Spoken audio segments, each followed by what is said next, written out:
दोस्तों, ये बात आज से 8 साल पहले की है, जब वो सब मेरे साथ हुआ था।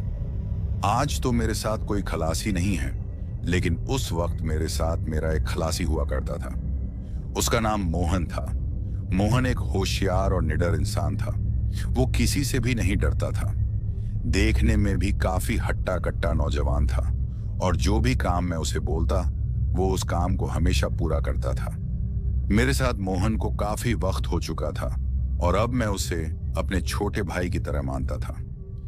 ये बात मोहन भी मानता था, और वो मेरी काफी इज्जत भी करता था। हर बार की तरह इस बार भी हमें माल डिलीवर करने अपने शहर से दूसरे जगह जाना था। लेकिन इस बार का जो माल था वो हमें एक गांव लेकर जाना था। ये माल हमें उस गांव के गोदाम तक पहुंचाना था। अब आज से पहले तो मैं कभी भी उस गांव में नहीं गया था, क्योंकि मैं अपने ट्रक को लेकर एक शहर से दूसरे शहर ही चलता रहता हूँ। लेकिन इस बार मुझे पहली बार उस गांव जाना था। हमें उस गांव तक उस माल को पहुंचाने का ऑर्डर मिला था, तो हमारा जाना जरूरी था। वो गांव शहर से काफी दूर था। हमें काफी वक्त लगने वाला था। एक तो हमें उस रास्ते का पूरा पता नहीं था। हालांकि इतना मैं जानता था कि कौन सी सड़क उस तरफ जाती है, लेकिन मैं कभी उस रास्ते पर गया नहीं था। तभी मैं थोड़ा अनजान था उस रास्ते को लेकर। अब जो मेरे ट्रक का मालिक था, मैंने उससे इस बारे में कहा भी कि मैं इस रास्ते पर पहले नहीं गया हूं। तो मेरी बात सुनकर वो मुझसे कहता है कि तुम्हारा जो खलासी है वो उस रास्ते को अच्छे से जानता है। अब मालिक की बात सुनकर जब मैंने अपने खलासी मोहन से पूछा, तो उसने मुझे बताया कि हाँ उस्ताद, मैं उस रास्ते को जानता हूं, और वो मुझसे ये भी कहता है कि आपसे पहले मैं जिस ड्राइवर के साथ काम करता था, उस ड्राइवर के साथ मैं 1 से 2 बार उस गांव तक गया हूं। अब जब मोहन के मुंह से मैं ये बात सुनता हूं, तो मुझे थोड़ी तसल्ली हो जाती है कि चलो, मोहन उस रास्ते को अच्छे से जानता है। अब टेंशन करने की कोई बात नहीं। उसके बाद मैं अपने ट्रक को माल लोड करने के लिए लगवा लेता हूं। अब जब तक माल लोड हो रहा था, तब तक मैं और मोहन थोड़ी बहुत बातें करते हैं। अब बातों बातों में मोहन से मैं पूछता हूं कि हमें कितना वक्त लगेगा उस गांव तक पहुंचने में। तो मेरी बात सुनकर वो मुझसे कहता है कि उस्ताद, वो गांव तो यहां से काफी दूर है, हमें काफी वक्त लगेगा वहां पहुंचने में, लेकिन आप फिक्र मत करो, रास्ता अच्छा है। और वो मुझसे ये भी कहता है कि उस्ताद, गांव जाने का जो रास्ता है वो जंगल के बीचों बीच से गुजरता है। अब उसकी बात सुनकर मैं उससे कहता हूं कि फिर तो हमें जल्दी से निकलना होगा, क्योंकि एक तो तुम कह रहे हो कि रास्ता लंबा है और जंगल से होता गुजरता है। हमें इस माल को सही सलामत पहुंचाना होगा। दोस्तों, अब आप ये सोच रहे होंगे कि मैं ये सब क्यों बोल रहा हूं, तो आपको बताता चलूं कि कुछ महीने पहले उसी गांव की तरफ जाते एक ट्रक को लुटेरों ने लूट लिया था, और जो ड्राइवर उस ट्रक को चला रहा था, उसे भी उन लुटेरों ने काफी मारा था। यही सब सोचकर मुझे थोड़ी टेंशन हो रही थी। अब मेरी बात सुनकर मेरा खलासी मुझसे कहता है कि उस्ताद, आप टेंशन मत लो, मैं आपके साथ हूं, मुझे सब पता है उस रास्ते के बारे में। तो उसकी बात सुनकर मैं उसे भी उस ट्रक के हादसे के बारे में बताता हूं जो कुछ महीने पहले हुआ था। तो मेरी बात सुनकर वो मुझसे कहता है कि उस्ताद, उस बात को बीते तो अब काफी वक्त हो गया है, आप यूं ही टेंशन ले रहे हो। उस हादसे के बाद कितनी गाड़ियां उस रास्ते पर गईं, लेकिन आज तक कोई और हादसा मैंने नहीं सुना। और वो मुझसे ये भी कहता है कि लुटेरों का क्या है उस्ताद, आज वो एक रास्ते पे तो कभी दूसरे रास्ते होते हैं। अब उस दिन उस ड्राइवर की किस्मत खराब थी जो उस बेचारे के साथ ये सब हुआ था। मोहन की बात सुनकर मैं उससे कहता हूं कि जो हादसा उस ट्रक ड्राइवर के साथ हुआ था, क्या वो दिन को हुआ था? तो मेरी बात सुनकर मोहन मुझसे कहता है कि नहीं उस्ताद, वो हादसा रात के वक्त हुआ था। अब जब ये बात मैं अपने खलासी के मुंह से सुनता हूं, तो मुझे थोड़ी टेंशन होने लगती है।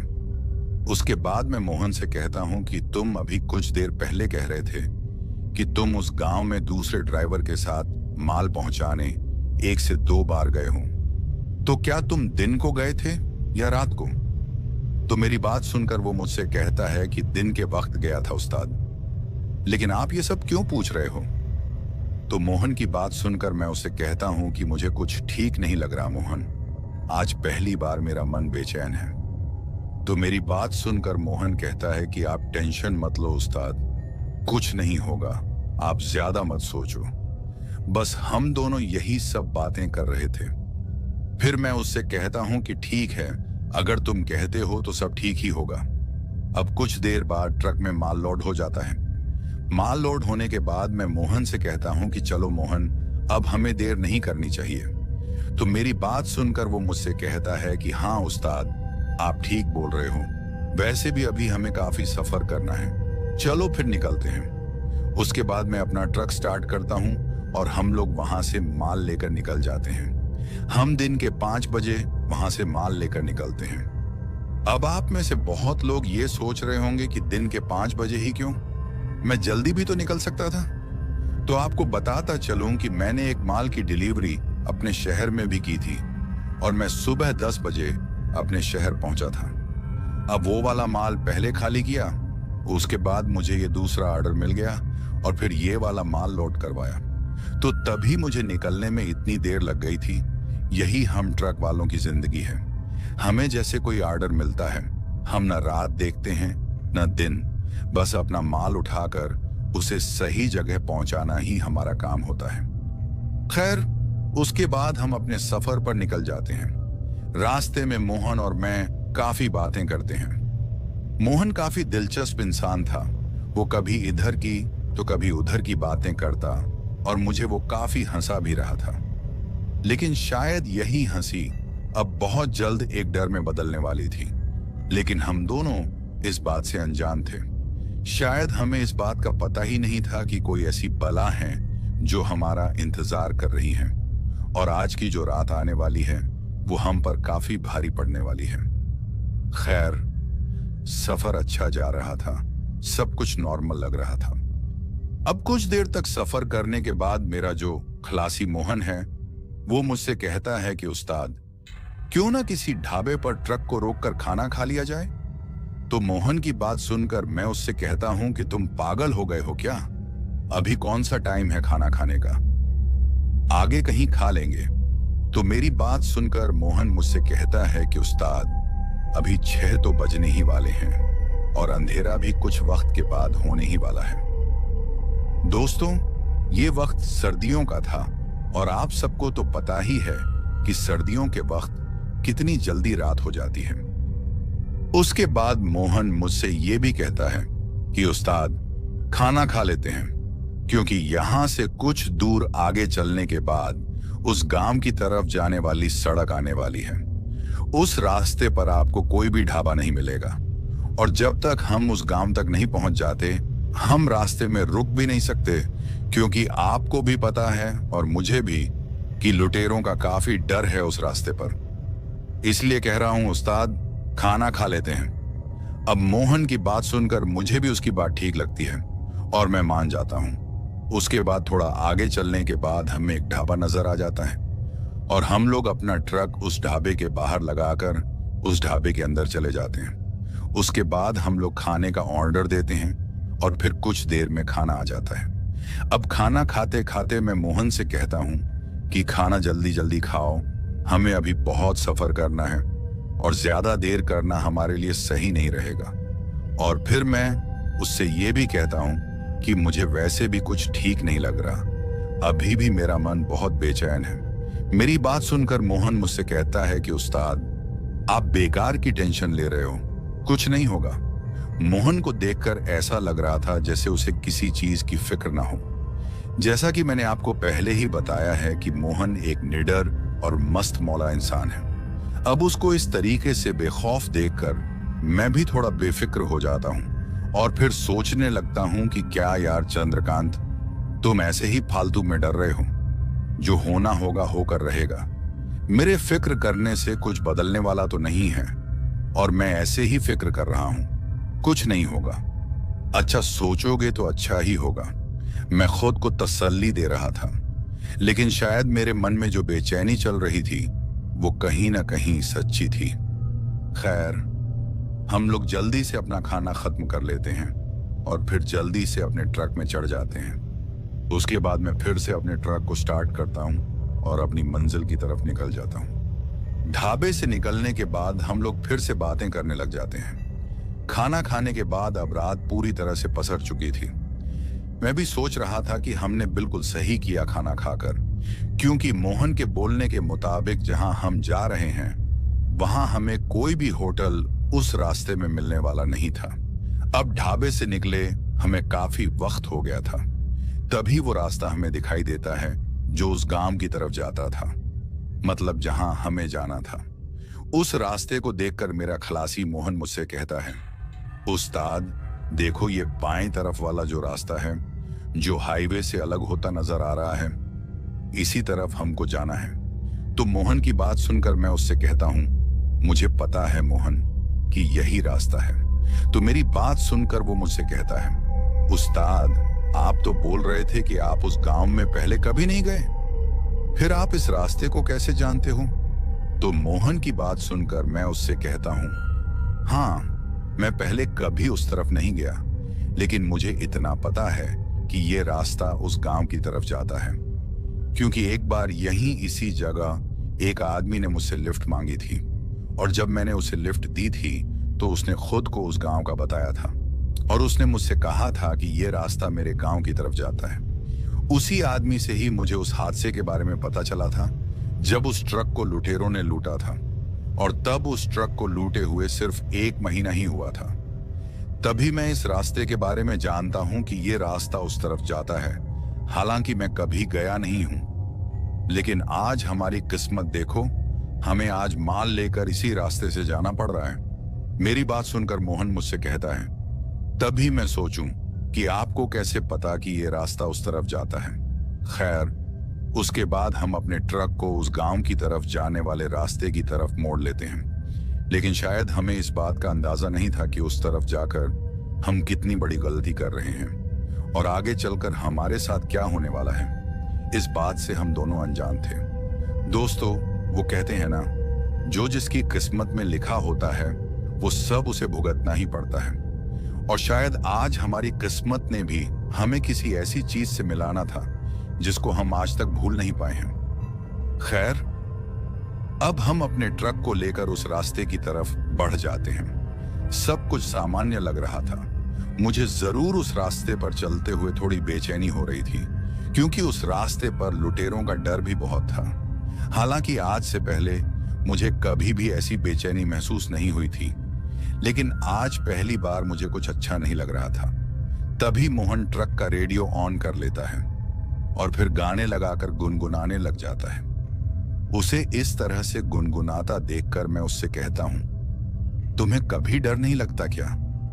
तो मेरी बात सुनकर वो मुझसे कहता है, किस बात का डर उस्ताद? मुझे कोई डर वगैरह नहीं लगता, और डर डर कर जीना भी कोई जिंदगी है।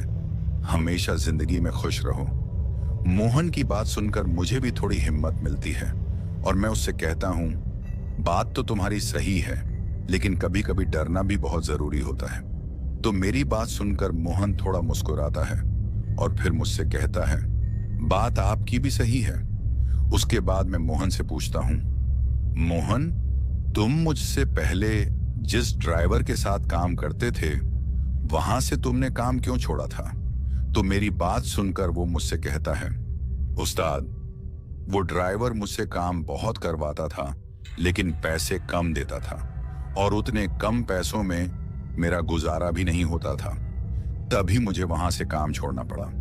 अब हम लोग यही सब बातें कर रहे थे कि अब हमारे देखते देखते जंगल का इलाका शुरू हो जाता है। अब जिस रास्ते पर हम चल रहे थे वो रास्ता पूरी तरह से सुनसान था। एक भी गाड़ी हमें उस सड़क पर दिखाई नहीं दे रही थी।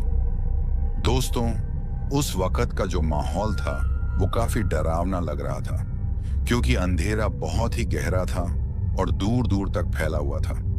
सिर्फ मेरे ट्रक की हेडलाइट्स ही उस रास्ते के अंधेरे को चीरने की कोशिश कर रही थी। हमें सिर्फ उतना ही नजर आ रहा था जितना हम अपने ट्रक की हेडलाइट से देख सकते थे, बाकी का हमें कुछ भी दिखाई नहीं दे रहा था। सड़क के दोनों तरफ काला घना जंगल था, जिसके बीचों बीच से हमारा ट्रक उस सुनसान सड़क पर गुजर रहा था। मुझे काफी डर लग रहा था उस रास्ते से गुजरते वक्त। पूरा जंगल शांत नजर आ रहा था। सिर्फ मेरे ट्रक के टायरों की घरघराहट और ट्रक के अंदर का रेडियो ही मुझे सुनाई दे रहा था। और कभी कभी तो मुझे ऐसा महसूस हो रहा था जैसे कोई मुझे उस जंगल से देख रहा हो। इतना डरावना माहौल मैंने पहले कभी महसूस नहीं किया था। लेकिन वहीं अगर मैं मोहन की बात करूं तो वो अभी भी रेडियो में लगे गानों को गुनगुना रहा था। उसे ऐसा माहौल देखकर भी कोई फर्क नहीं पड़ रहा था। खैर, अब इन सब बातों को नजरअंदाज करते हुए मैं अपनी ड्राइविंग पर ध्यान देता हूं और अपने ट्रक की स्पीड को थोड़ा तेज कर लेता हूं ताकि हम जल्दी से अपनी मंजिल पर पहुंच जाएं। लेकिन शायद मंजिल पर पहुंचने से पहले हमारे साथ कुछ ऐसा होने वाला था जिससे हम दोनों अनजान थे। खैर, अभी तक सब कुछ सामान्य लग रहा था, लेकिन फिर हमारे साथ कुछ ऐसा होता है जिसके बारे में हमने कभी सोचा ही नहीं था। मतलब कि अभी हम लोग अपने सफर की तरफ बढ़ ही रहे थे कि अचानक से एक जोरदार धमाका हमें सुनाई देता है। और उस धमाके की आवाज इतनी भयानक होती है कि पूरा जंगल उस आवाज से गूंज उठता है। और उस आवाज को सुनकर मैं और मेरा खलासी मोहन भी काफी ज्यादा डर जाते हैं, क्योंकि उस सुनसान हाईवे पर इस तरह किसी धमाके की आवाज सुनना किसी को भी चौंका सकता था।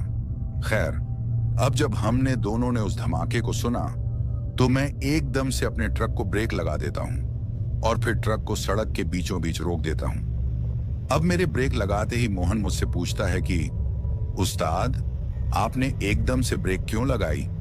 और जिस धमाके की हमको आवाज आई थी वो सब क्या था? तो मोहन की बात सुनकर मैं उससे कहता हूं, मुझे लगता है कि हमारे ट्रक का टायर फट गया है। मेरी बात सुनकर मोहन मुझसे कहता है, उस्ताद, ये तो बड़ा गलत हुआ हमारे साथ, अब क्या करेंगे? तो मोहन की बात सुनकर मैं उससे कहता हूं, करना क्या है, टायर को चेंज करना पड़ेगा। अब ऐसा तो है नहीं कि हम अपने ट्रक को बिना टायर बदले मंजिल तक पहुंचा सकें। हमें टायर बदलना ही पड़ेगा। उसके बाद हम दोनों ट्रक से उतर जाते हैं और पीछे की तरफ जाते हैं। और मेरा शक बिल्कुल सही निकलता है। ट्रक का टायर हमें फटा हुआ नजर आता है। उस टायर की काफी बुरी हालत थी। अब जब वो टायर फटा था तो एक पल के लिए ट्रक का थोड़ा बैलेंस बिगड़ गया था, लेकिन मैंने किसी तरह से ट्रक को संभालकर ब्रेक लगा दी थी। ये तो शुक्र है कि ट्रक का पिछला टायर फटा था। अगर अगला टायर फट जाता तो शायद हमारा ट्रक पलट जाता। खैर, उसके बाद मैं अपने खलासी मोहन से कहता हूं, तुम टायर को खोलो, मैं दूसरा टायर लेकर आता हूं। उसके बाद मोहन टायर को खोलने के काम में लग जाता है और मैं भी दूसरा टायर निकाल लेता हूं। दोस्तों, जिस जगह वो टायर फटा था वो जगह काफी ज्यादा अजीब और डरावनी नजर आ रही थी, क्योंकि जहां हम खड़े थे उस सड़क के नीचे की तरफ एक छोटी सी नदी बह रही थी और नदी में चलते पानी की आवाज हमें अच्छे से सुनाई दे रही थी। बाहर का माहौल काफी ठंडा था, क्योंकि जैसे कि मैंने आपको पहले भी बताया था कि वो वक्त सर्दियों का था। अब मोहन ट्रक के टायर को खोल लेता है और फिर मैं उसे दूसरा टायर पकड़ा देता हूं ताकि वो अच्छे से उस टायर को बदल दे। मेरे पास एक टॉर्च थी जिसकी रोशनी मैंने मोहन की तरफ की हुई थी, क्योंकि वो टायर बदल रहा था। इतने घने अंधेरे में वही टॉर्च ही हमारा सहारा थी। अब जब मैं उस टॉर्च को मोहन की तरफ टिकाकर खड़ा था तो बीच बीच में जंगल की तरफ भी मैं उस टॉर्च को लगाता था, क्योंकि मुझे अभी भी बहुत डर लग रहा था। मैं बस भगवान से एक ही दुआ कर रहा था कि हम लोगों का लुटेरों से सामना ना हो, क्योंकि इतनी सुनसान सड़क पर, वो भी इतनी रात को, माल से भरे ट्रक को रोकना किसी खतरे से कम नहीं था। और उस वक्त लुटेरों का काफी डर भी हुआ करता था। खैर, अब कुछ ही देर में मोहन ट्रक का टायर बदल लेता है और मैं उस फटे हुए टायर को ट्रक में अच्छे से रख देता हूं। उसके बाद मैं ट्रक में चढ़ जाता हूं और ट्रक में चढ़ने से पहले मोहन से कहता हूं कि अब ज्यादा देर मत करो, हमें जल्दी से निकलना होगा। यहां ज्यादा देर रुकना खतरे से खाली नहीं है। तो मेरी बात सुनकर मोहन मुझसे कहता है, उस्ताद, आप ट्रक में चढ़ो, मैं अभी आता हूं। तो मोहन की बात सुनकर मैं उससे कहता हूं, आखिर तुम जा कहां रहे हो? तो मेरी बात सुनकर वो कहता है, कहीं नहीं जा रहा उस्ताद, बस टॉयलेट करके अभी आता हूं। तो मोहन की बात सुनकर मैं उससे कहता हूं, जल्दी करो। उसके बाद मोहन ट्रक के पीछे की तरफ चला जाता है और मैं भी तब तक अपने ट्रक को स्टार्ट करता हूं। अब मुझे 5 मिनट से ज्यादा हो जाते हैं ट्रक में बैठे हुए, लेकिन अभी तक मोहन पीछे से वापस नहीं आया था। अब जब मोहन इतना वक्त लगाता है आने में, तो मुझे उस पर काफी गुस्सा आ जाता है और मैं सोचता हूं कि आज अगर हमारे ट्रक को लुटेरों ने लूटा तो उसका पूरा जिम्मेदार ये मोहन होगा। कितना बेफिक्र इंसान है ये मोहन। इसे इतना तो पता होना चाहिए कि यहाँ रुकना हमारे लिए ठीक नहीं है। अभी मैं ये सब सोच ही रहा था कि तभी मोहन मेरी ट्रक की खिड़की के पास आ जाता है और फिर मुझे आवाज लगाकर कहता है, उस्ताद जल्दी नीचे उतरो। तो मोहन की बात सुनकर मैं उससे कहता हूं, तुम पागल हो गए हो क्या? एक तो तुमने आने में इतनी देर लगाई और अब बोल रहे हो कि नीचे उतरो। तो मेरी बात सुनकर वो कहता है, उस्ताद मैंने कुछ देखा है, क्या आप मुझे बता सकते हैं कि वो क्या है? तो मोहन की बात सुनकर मैं उससे कहता हूं, मुझे कुछ नहीं देखना, तुम जल्दी से ट्रक में बैठ जाओ। इस सुनसान रास्ते पर रुकना हमारे लिए ठीक नहीं है। तो मेरी बात सुनकर वो कहता है, उस्ताद आप एक बार तो देखो आखिर वो क्या है, उसके बाद हम जल्दी यहां से निकल जाएंगे। तो मोहन की बात सुनकर मैं उससे कहता हूं, आखिर बताओगे भी क्या देखा है तुमने जो इतनी जिद कर रहे हो दिखाने की? तो मेरी बात सुनकर वो कहता है, आप खुद ही उतर कर देखो, मुझे तो कुछ समझ ही नहीं आ रहा कि आखिर वो सब क्या है। अब मोहन की इतनी जिद करने पर मैं ट्रक को बंद कर देता हूं और फिर से टॉर्च को जलाकर ट्रक से नीचे उतर जाता हूं। उतरने के बाद मैं मोहन से कहता हूं, तुम भी ना छोटे बच्चे की तरह जिद करते हो, अब दिखाओ मुझे क्या देखा है तुमने। तो मेरी बात सुनकर वो कहता है, उस्ताद मेरे पीछे आओ, मैं आपको दिखाता हूं कि आखिर मैंने क्या देखा है। अब मोहन की बात सुनकर मैं उसके पीछे पीछे चल पड़ता हूं। उसके बाद वो मुझे ट्रक के पीछे की तरफ ले जाता है और फिर वो मुझे थोड़ा साइड की तरफ ले जाता है। वहां मुझे एक रास्ता नजर आता है जो कि उस नदी की तरफ जा रहा था, जो कि सड़क के साथ में नीचे की तरफ थी। अब जब मैं उस रास्ते को देखता हूं तो मैं मोहन से कहता हूं, तुमने मुझे इसी रास्ते को दिखाने लाया है क्या? तो मेरी बात सुनकर वो कहता है, नहीं उस्ताद, इस रास्ते के साइड में देखो, इस पत्थर पर क्या रखा है। तो मोहन की बात सुनकर मैं अपनी नजर को थोड़ा और साइड में करता हूं और जब मैं अपनी नजर को उस पत्थर की तरफ करता हूं तो मुझे काफी अजीब लगता है और थोड़ा डर भी लगने लगता है। उस नजारे को अगर कोई आम आदमी देख ले तो वो काफी डर जाएगा। दोस्तों, अब जैसे ही मैं अपनी टॉर्च को उस पत्थर की तरफ करता हूं तो मैं देखता हूं कि 4 से 5 नींबू मुझे नजर आते हैं जिन पर सिंदूर डाला गया है और उन नींबुओं के साथ में मांस के कुछ टुकड़े रखे हुए थे। वो जो मांस के टुकड़े हमें नजर आ रहे थे वो खून से भरे पड़े थे। ऐसा लग रहा था जैसे वो मांस किसी ताजा जानवर का हो। इतना ही नहीं दोस्तों, एक काले रंग की गुड़िया भी मुझे नजर आती है जो कि उन नींबुओं के ऊपर लेटी हुई थी। अब जब ये सब मैं देखता हूं तो मुझे काफी अजीब लगता है और कहीं ना कहीं मुझे डर भी लग रहा था। तभी मेरा खलासी मोहन मुझसे कहता है, उस्ताद ये सब क्या है? तो मोहन की बात सुनकर मैं उससे कहता हूं, यहां से जल्दी निकलो, अब यहां ज्यादा देर रहना ठीक नहीं है।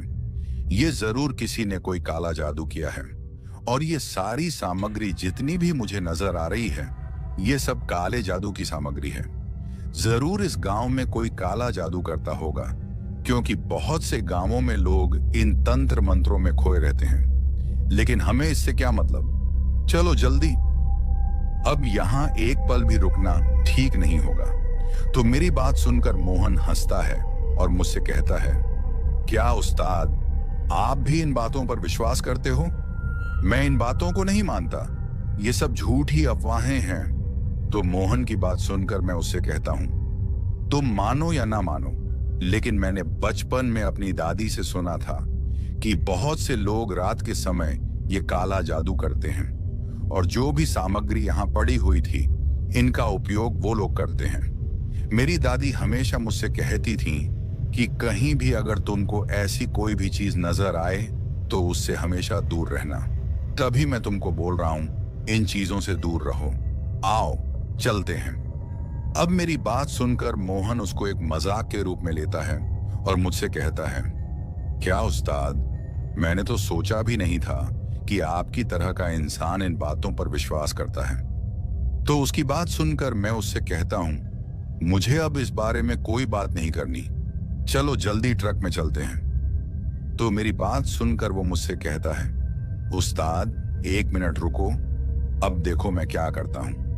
तो उसकी बात सुनकर मैं उससे कहता हूं, तुम क्या करने वाले हो, कोई भी गलती मत करना, चुपचाप ट्रक में बैठ जाओ। तो मेरी बात को नजरअंदाज करके मोहन एक गलती कर बैठता है और वो गलती इतनी खतरनाक होती है कि जिसका खामियाजा हमें आगे चलकर भुगतना पड़ता है। दोस्तों, मेरे काफी बार मना करने के बावजूद भी मोहन एक गलती कर देता है और वो गलती ये होती है कि मोहन पहले तो उस पत्थर के पास जाता है और फिर एक जोरदार लात उस पत्थर पर पड़े नींबू और उस गुड़िया को मार देता है, जिसकी वजह से वो नींबू और वो गुड़िया वहां से गिरकर उस रास्ते से काफी नीचे पहुंच जाते हैं। अब जब मोहन ऐसा करता है तो उसको इस तरीके से करता देख मुझे काफी गुस्सा आ जाता है और मैं उसे काफी डांटता हूं, लेकिन मेरी डांट का उस पर कोई असर नहीं होता और वो मुझसे कहता है, उस्ताद लो, हो गया काला जादू खत्म। मोहन अभी भी उस बात को मजाक में ले रहा था, काफी हंस भी रहा था। उसके बाद मोहन मुझसे कहता है, उस्ताद छोड़ो इस बात को, चलो अब चलते हैं। मोहन की बात सुनकर मैं भी ट्रक की तरफ आ जाता हूं और फिर मैं ट्रक में चढ़ जाता हूं। मेरे चढ़ने के बाद मोहन भी ट्रक में चढ़ जाता है, लेकिन शायद मोहन को इस बात का अंदाजा नहीं था कि उसने कितनी बड़ी गलती कर दी है और इसकी सजा अब वो सारी उम्र भुगतने वाला है। उसके बाद मैं अपने ट्रक को स्टार्ट करता हूं और फिर हम लोग आगे की तरफ निकल जाते हैं। अभी हम लोग वहां से आगे की तरफ चले ही थे कि अचानक से मुझे महसूस होता है जैसे ट्रक का जो लोड था वह और भी भारी हो गया है। दोस्तों, ऐसा मुझे महसूस हो रहा था। हालांकि ट्रक में जो माल था वह भी काफी भरा हुआ था, लेकिन मुझे ऐसा लग रहा था जैसे ट्रक ओवरलोड हो गया है, क्योंकि अभी कुछ देर पहले जब मैं ट्रक को चला रहा था, मतलब कि ट्रक के टायर फटने से पहले, तब मुझे ऐसा नहीं लग रहा था। लेकिन जब से हमने ट्रक का टायर बदला और हम लोग उस जगह को छोड़कर आगे बढ़े जिस जगह पर वो नींबू वगैरह हमें दिखे थे, तब से मुझे अपना ट्रक काफी भारी महसूस हो रहा था। अब ये चीज एक ट्रक ड्राइवर ही महसूस कर सकता है कि ट्रक अचानक से भारी हुआ या नहीं। उसके बाद मैं ये बात अपने खलासी मोहन से कहता हूं कि मोहन यार, मुझे ऐसा क्यों लग रहा है जैसे हमारे ट्रक का जो लोड था वो बढ़ गया है। तो मेरी बात सुनकर वो मुझसे कहता है, लोड तो पहले से ही है उस्ताद, आपको ऐसे ही महसूस हो रहा है। और वो मुझसे ये भी कहता है कि आपको अभी भी उन लुटेरों की टेंशन है कि कहीं वो हम पर हमला न कर लें, और आपको जल्दी से माल पहुंचाने की भी टेंशन है। शायद तभी आपको ऐसा लग रहा है। मोहन की बात सुनकर मुझे भी ऐसा लगता है कि शायद ये सही बोल रहा है, लेकिन कहीं ना कहीं मेरा मन ये सब मानने से मना कर रहा था, क्योंकि ट्रक का जो लोड था वो सच में ज्यादा हो गया था। खैर, अब मैं इस बात को नजरअंदाज करके अपनी ड्राइविंग पर ध्यान देता हूं। हम जैसे जैसे आगे बढ़ रहे थे, रास्ता और भी सुनसान और डरावना होता जा रहा था। मेरे दिमाग में बस यही चल रहा था कि कहीं मैंने इस रास्ते पर आकर कोई गलती तो नहीं कर दी, और मैं ये भी सोच रहा था कि अब आगे से मैं कभी भी इस तरफ तो कभी नहीं आऊंगा। अभी मैं ये सोच ही रहा था कि मोहन रेडियो को फिर से ऑन करता है और फिर से गाने लगाने लगता है। उसके रेडियो ऑन करते ही मैं सोचता हूं कि मोहन ने ये ठीक ही किया कि रेडियो ऑन कर लिया, नहीं तो मेरे दिमाग में ऐसे भी उल्टे सीधे ख्याल आ रहे थे। अब हम दोनों रेडियो में चलते गाने सुन रहे थे और मोहन उन गानों को गुनगुना रहा था। अब कुछ देर तक तो सब ठीक रहता है, लेकिन फिर कुछ देर में सब एकदम से बदल जाता है। मतलब कि मोहन, जो कि रेडियो में लगे गाने गुनगुना रहा था, अब अचानक से उसने गुनगुनाना बंद कर दिया। अब जब मोहन एकदम से चुप हो जाता है तो पहले तो मुझे ये सामान्य बात लगती है, लेकिन फिर जब मैं उससे कुछ पूछता हूं कि आखिर क्या हो गया मोहन, तुम एकदम से शांत क्यों हो गए, तो मेरी बात सुनकर मोहन ने कोई भी जवाब नहीं दिया। मेरे 1 से 2 बार पूछने पर भी जब मोहन का कोई जवाब नहीं आता तो मैं ट्रक को थोड़ा धीमा कर लेता हूँ और पहले तो रेडियो को बंद कर देता हूँ। फिर मोहन को दोबारा से पूछता हूँ कि आखिर बताओगे क्या हुआ? तुम एकदम से चुप क्यों हो गए हो और मेरी बात का जवाब क्यों नहीं दे रहे? लेकिन मोहन अभी भी शांत था। दोस्तों, मोहन की हालत ऐसी थी कि वह एकदम से शांत खड़ा था। उसके माथे से पसीना छलक रहा था और वह मुझे थोड़ा डरा हुआ लग रहा था। अब इस तरीके से मैंने पहले कभी भी मोहन को डरते नहीं देखा था। अब मोहन की ऐसी हालत देखकर मुझे भी थोड़ा डर लगने लगा था, क्योंकि जो मोहन इतना दिलदार इंसान होकर भी अगर ऐसी हालत में था तो इसके पीछे कोई ना कोई वजह भी जरूर होगी। एक और बात जो मैं आपको कहना चाहता हूं दोस्तों, मोहन जो था उसकी आंखें खिड़की से बाहर जो ट्रक का साइड मिरर था उस पर टिकी हुई थी और वह अभी भी खिड़की की तरफ ही देख रहा था। अब उसको इस तरीके से खिड़की की तरफ देखते हुए मैं सबसे पहले तो ट्रक को ब्रेक लगाकर रोक लेता हूं और फिर अपने हाथ से मोहन के कंधे को छूकर उसको हिलाता हूं। अब जब मैंने मोहन को छुआ तो पहले तो मोहन एकदम से चौंक जाता है। उसके चौंकने के बाद मैं उससे पूछता हूं कि क्या हुआ मोहन, तुम इतना डरे हुए क्यों हो? तो मेरी बात सुनकर मोहन मुझसे कहता है, उस्ताद, मैंने ट्रक के पीछे की तरफ किसी को चढ़ते हुए देखा है और वो मुझसे ये भी कहता है कि उस्ताद, पहले तो मुझे लगा कि ये मेरा कोई भ्रम है, लेकिन उसके बाद वो जो भी चीज मुझे नजर आई वो ट्रक के साइड की तरफ आती हुई मुझे दिखाई दी। उस्ताद, वो कुछ अजीब ही थी। अब मोहन की बात सुनकर मैं भी थोड़ा डर जाता हूँ और सोचता हूँ कि कहीं कोई लुटेरा हमारे ट्रक पर तो नहीं आ गया और उसी को मेरे खलासी ने देखा हो। उसके बाद मैं मोहन से कहता हूँ, मोहन, मुझे तो लगता है कि जरूर ये कोई लुटेरा होगा जो तुमने देखा होगा। शायद जब हम लोग ट्रक का टायर बदल रहे थे तो ये लुटेरा तब हमारे ट्रक पर चढ़ गया हो। मोहन यार, मुझे तो बहुत डर लग रहा है। लगता है इसके साथी भी हमें आगे मिल जाएंगे और जो हादसा आज से कुछ महीने पहले उस ट्रक ड्राइवर के साथ हुआ था, आज वो हादसा हमारे साथ होने वाला है। मेरी बात सुनकर मोहन मुझसे कहता है, उस्ताद, जो चीज मैंने देखी है ये कोई लुटेरा नहीं है उस्ताद, ये कुछ अजीब ही था। उसकी बात सुनकर मैं उससे कहता हूं, तुम्हारे बोलने का मतलब क्या है? तो मोहन मुझसे कहता है, उस्ताद, एक भयानक साया मैंने अपने ट्रक के साइड की तरफ देखा जो हमारे ट्रक पर चिपक कर बैठा था और उस साये ने कई बार मेरे करीब आने की कोशिश की। उस्ताद, मुझे बहुत डर लग रहा है, आप जल्दी से ट्रक को भगाओ। मोहन की बात सुनकर मुझे थोड़ा अजीब लगता है और मैं सोचता हूं कि कहीं मोहन मुझे डराने की कोशिश तो नहीं कर रहा या फिर मुझसे कोई मजाक कर रहा हो, क्योंकि मोहन तो किसी भी चीज से नहीं डरता था। अब ऐसा कौन सा साया इसने देख लिया जो ये सब मुझसे कह रहा है? मुझे इतना तो पता था कि मोहन भूत प्रेतों पर विश्वास नहीं करता और ना मैं इन बातों पर विश्वास करता हूं। उसके बाद मैं मोहन से कहता हूं, तुम्हें मैं ही मिला हूं पागल बनाने को? आगे ही इस रास्ते पर इतना डर है और तुम भी मुझे डराने की कोशिश कर रहे हो। तो मेरी बात सुनकर वो मुझसे कहता है, उस्ताद, मैं झूठ नहीं बोल रहा, आप मेरी बात का विश्वास करो। तो मोहन की बात सुनकर मैं उससे कहता हूं, अगर तुम्हारी बात सच्ची है तो मुझे दिखाओ, कहां है वो साया? तो मेरी बात सुनकर वह कहता है, उस्ताद, अभी कुछ देर पहले यहीं मेरी खिड़की के पास मुझे नजर आया था। अब उसकी बात सुनकर एक पल के लिए मुझे लगता है कि हो सकता है इसने जरूर किसी लुटेरे को ही देखा हो, क्योंकि मोहन इतना भी झूठ मुझसे नहीं बोल सकता। उसके बाद मैं मोहन से कहता हूं, चलो मुझे दिखाओ, कहां पर है वो साया? आओ ट्रक के पीछे अच्छे से देखते हैं कि आखिर तुमने क्या देखा। तो मेरी बात सुनकर वो पहले तो मना करता है लेकिन फिर मान जाता है। उसके बाद मैं और मोहन ट्रक से नीचे उतर जाते हैं, लेकिन उतरने से पहले मैं अपनी सीट के नीचे की तरफ एक रॉड को निकाल लेता हूं ताकि अगर कोई लुटेरा हो तो उससे बचने के लिए कोई ना कोई हथियार तो होना ही चाहिए। यही सब सोचकर मैं उस रॉड को निकाल लेता हूं और फिर हम दोनों ट्रक से उतरकर ट्रक के पीछे की तरफ चले जाते हैं। अब जैसे ही हम ट्रक के पीछे की तरफ पहुंचते हैं, हमें कुछ भी नजर नहीं आता।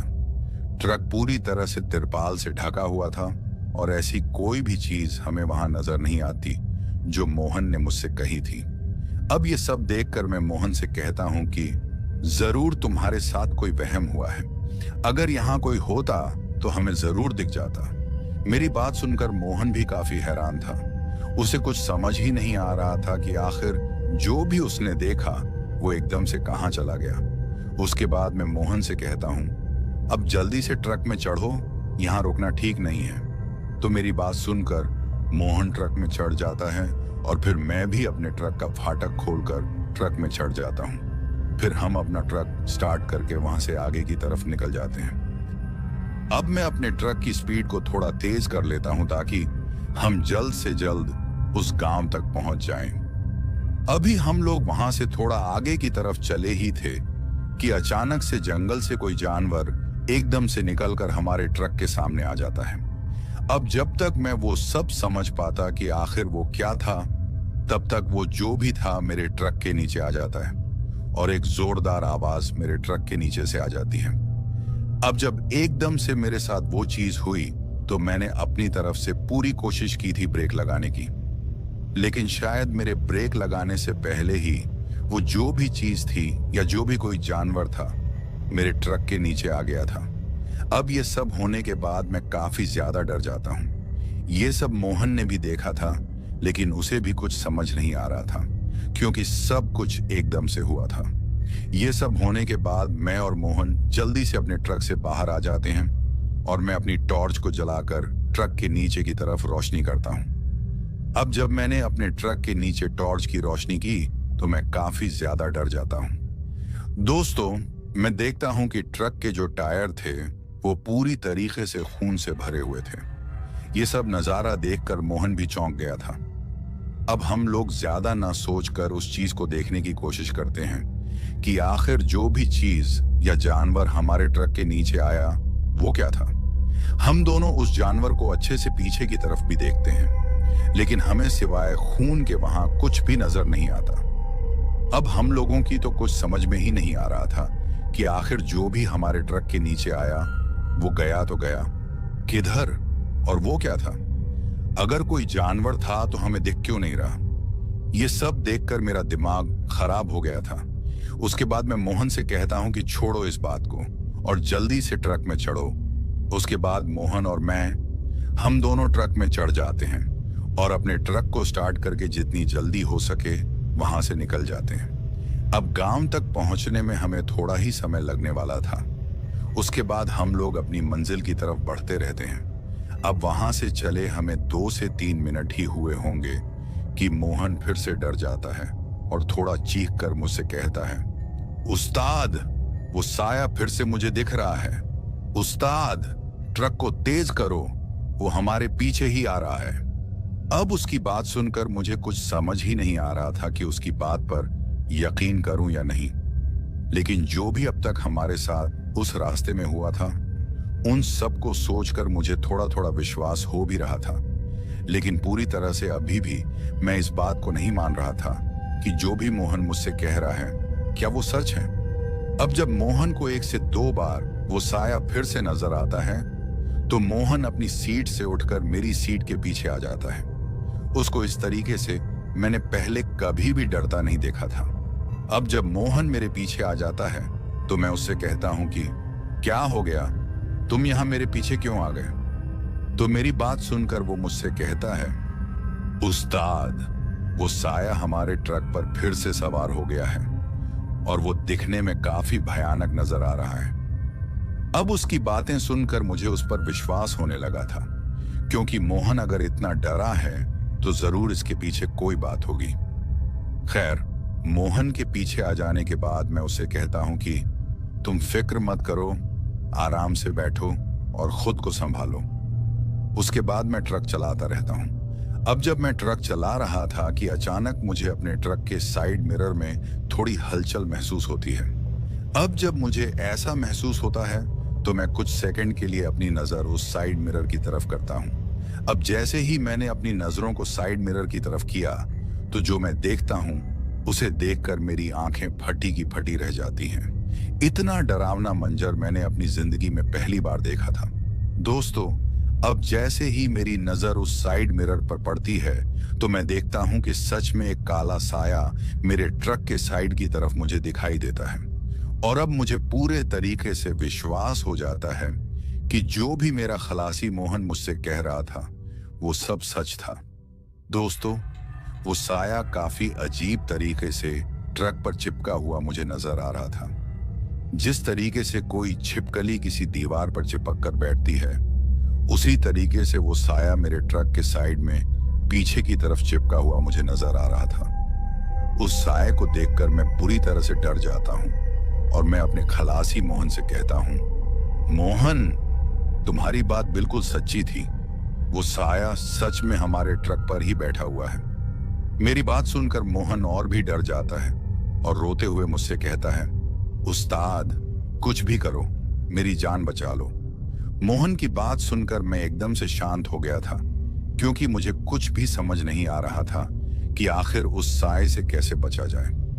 अभी मैं ये सोच ही रहा था कि तभी वो साया उस ट्रक से साइड से चलता हुआ मेरी खिड़की के काफी करीब आ जाता है। और जब वो साया मेरे ट्रक की खिड़की के पास आ जाता है तो उस चीज को देखकर मेरी हालत काफी ज्यादा खराब हो जाती है। इतना भयानक नजारा मैंने अपनी जिंदगी में पहली बार देखा था।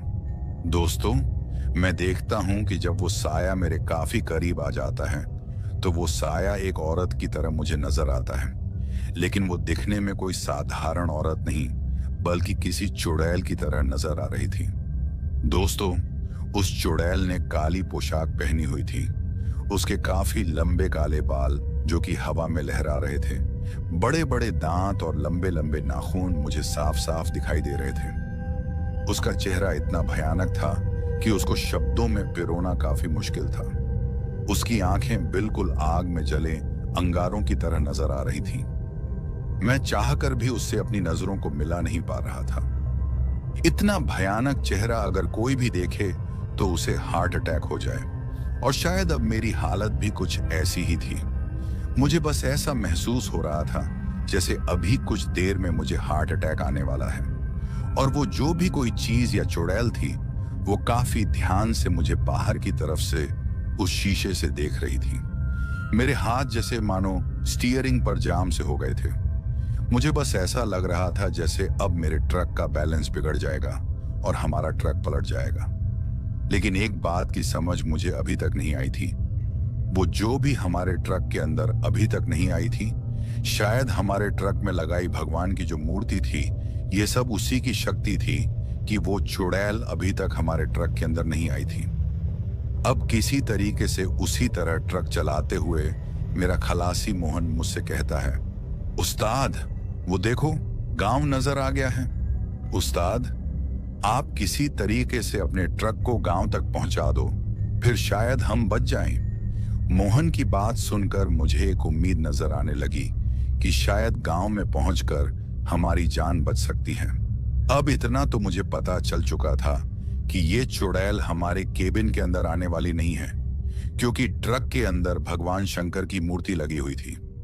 अब इसी बात को ध्यान में रखकर मैं थोड़ी हिम्मत करके अपने ट्रक को गांव की सीमा के अंदर ले जाता हूं और फिर हम लोग गांव में पहुंच जाते हैं। अब जैसे ही हम लोग गांव पहुंचते हैं तो मैं अपनी खिड़की की तरफ डरते हुए देखता हूं कि क्या वो चुड़ैल अभी भी वहीं पर है। लेकिन जैसे ही मैं अपने ट्रक के साइड मिरर में देखता हूं तो मुझे उस तरफ कोई भी नजर नहीं आता।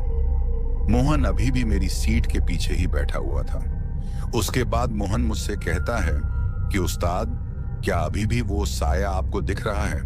तो मोहन की बात सुनकर मैं उससे कहता हूं कि नहीं, मुझे अब कोई भी नजर नहीं आ रहा। मेरी बात सुनकर मोहन चैन की सांस लेता है और फिर मुझे भी थोड़ी तसल्ली मिल चुकी थी कि चलो उस चीज से कहीं पीछा छूटा। लेकिन शायद हम गलत थे, क्योंकि अभी भी हम लोगों का पीछा नहीं छूटा था।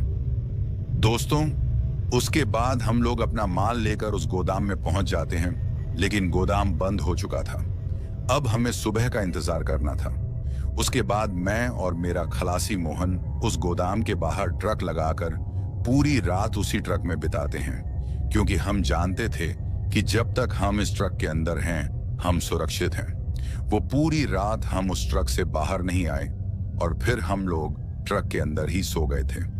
उसके कुछ समय के बाद सुबह हो जाती है और फिर हम लोग अपना माल डिलीवर करके वापस लौट जाते हैं। अब दिन के वक्त तो हमारे साथ कुछ नहीं होता है, लेकिन हम दोनों अभी भी उस रात को भूले नहीं थे। उसके बाद हम लोग वापस आ जाते हैं। अब वापस आकर मैं अपने मालिक से कहता हूं कि 1 से 2 दिन का मुझे काम नहीं करना है, क्योंकि मुझे अपने घर पर कुछ जरूरी काम है। तो मेरी बात सुनकर मेरे ट्रक का मालिक मान जाता है। दोस्तों, मुझे कोई भी जरूरी काम नहीं था, लेकिन मुझे आराम की सख्त जरूरत थी, क्योंकि मेरा बदन पूरी तरह से टूट रहा था। मुझे ऐसा महसूस हो रहा था जैसे मैं बीमार होने वाला हूं। उसके बाद मैं मोहन से भी कहता हूं कि तुम भी 1-2 दिन आराम करो, उसके बाद हम काम पर आएंगे। तो मेरी बात सुनकर वो भी हामी भरता है। उसके बाद मैं अपने घर चला जाता हूं और घर पहुंचकर वही होता है जो मैंने सोचा था। मतलब कि मैं काफी बीमार हो जाता हूं। मेरी हालत काफी बिगड़ चुकी थी। काफी तेज बुखार मुझे आ रहे थे। ये सब देखकर मेरी बीवी काफी ज्यादा डर जाती है। कोई भी दवा मुझ पर असर नहीं कर रही थी। दोस्तों, जब भी मैं रात को सोता, मुझे वो चुड़ैल अपने सामने हंसते हुए नजर आती और मैं पूरी रात चीखता रहता था। अब जब ऐसी हालत मेरी बीवी देखती है, तो वो थोड़ा बहुत तो समझ ही गई थी कि ये बात सामान्य नहीं है। उसके बाद वो मुझसे पूछती है कि आखिर आपके साथ कोई ऐसी वैसी घटना तो नहीं हुई थी जिसकी वजह से आपकी ऐसी हालत हुई है। दोस्तों, मैंने अपनी बीवी को अभी तक इस बारे में नहीं बताया था, लेकिन उसके काफी ज्यादा जोर देने पर और अपनी बिगड़ती हालत देखकर मैं सब कुछ अपनी बीवी को बता देता हूं। मेरी बात सुनकर वो काफी ज्यादा डर जाती है और अपने हाथ को अपने मुंह पर रखकर काफी ध्यान से मेरी तरफ देखती है और फिर मुझसे कहती है कि आपको ये बात मुझसे पहले बोल देनी चाहिए थी। फिर मैं उससे कहता हूं कि तुम इस बात को सुनकर डर जाती, तभी मैंने तुमसे ये बात छुपाई। उसके बाद वो मुझे आराम करने को कह देती है। मेरी हालत हर दिन खराब होती जा रही थी। मेरी आंखों के नीचे काले घेरे बन गए थे। अभी मैं आराम कर ही रहा था कि अचानक मेरे माथे पर किसी का हाथ आता है और जब मैं अपनी आंखें खोलता हूं तो मैं एक तांत्रिक को अपने सामने देखता हूं। उस तांत्रिक को मेरी बीवी लेकर आई थी। उसके बाद मेरी बीवी मुझसे कहती है कि आप फिक्र मत करो, ये तांत्रिक बाबा आपको ठीक कर लेंगे। उसके बाद वो तांत्रिक मुझसे कहता है कि बहुत बड़ी गलती कर ली है तुम लोगों ने, वो तुम्हें नहीं छोड़ने वाली। तुमने उसकी सामग्री को भंग किया है और वो काफी क्रोधित भी है। तो उस तांत्रिक की बात सुनकर मैं उससे कहता हूं कि बाबा, मैंने तो कुछ भी नहीं किया, बाबा मुझे बचा लो। तो मेरी बात सुनकर वो मुझसे कहता है, तुम चाहते तो अपने साथी को वो सब करने से रोक सकते थे। तो उस तांत्रिक की बात सुनकर मैं उससे कहता हूं कि बाबा, मैंने काफी रोका भी था उसे ये सब करने से, लेकिन उसने मेरी बात नहीं सुनी। तो मेरी बात सुनकर वो मुझसे कहता है कि तभी तो उसके किए की सजा उसे मिल रही है। अब उस तांत्रिक की बात सुनकर मुझे कुछ समझ नहीं आ रहा था, लेकिन तभी मेरी बीवी उस तांत्रिक के कदमों में गिर जाती है और उससे कहती है कि बाबा, मेरे पति को बचा लो। तो मेरी पत्नी की इस तरह की विनती करने के बाद वो मान जाता है और फिर कुछ मंत्र उच्चारण करता है।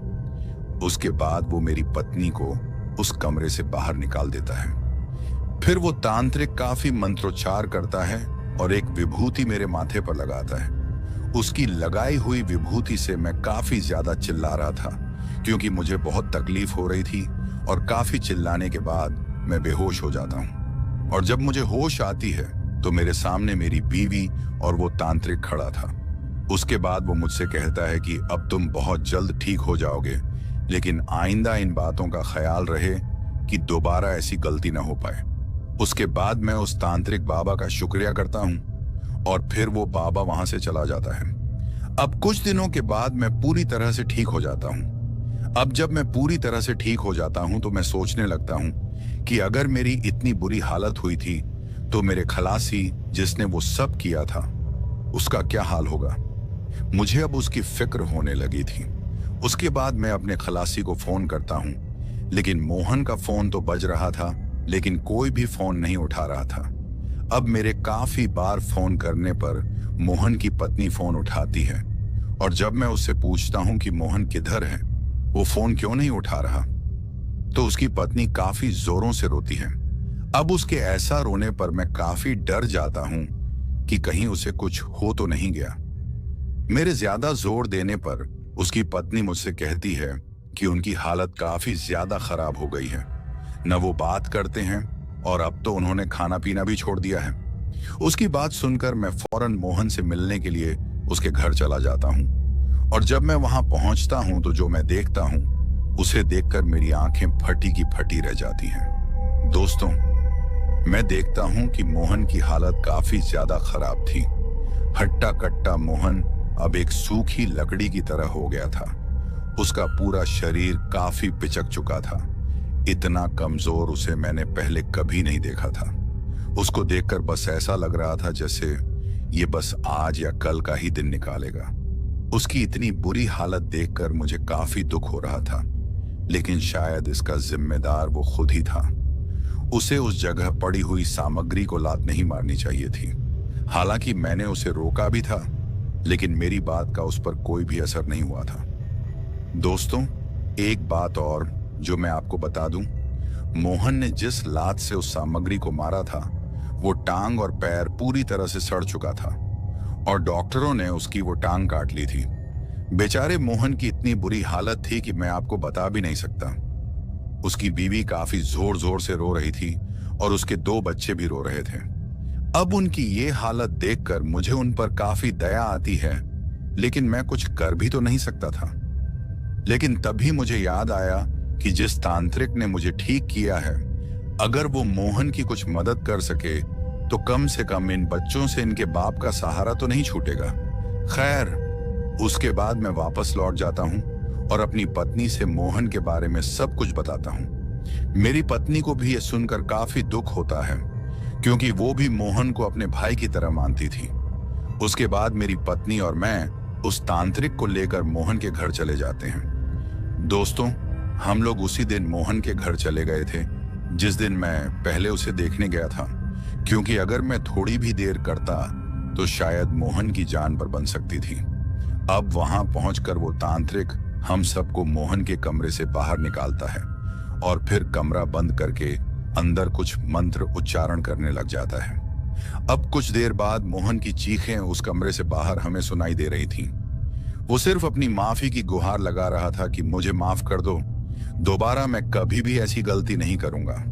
और फिर हम लोगों को काफी भयानक चीखें मोहन की सुनाई देती हैं। अब लगभग 1 घंटे के बाद वो तांत्रिक उस कमरे से बाहर निकलता है और हमसे कहता है कि अब ये ठीक हो जाएगा, लेकिन इसे पूरी तरह ठीक होने में काफी महीने लग सकते हैं। उस तांत्रिक की बात सुनकर मोहन की बीवी और हम सब उसका धन्यवाद करते हैं। उसके बाद वो तांत्रिक हमसे कहता है कि अगर कहीं भी अनजाने में ऐसी कोई भी चीज हमें दिखे जो सामान्य नजर ना आए, तो हमें उससे दूरी बनानी चाहिए।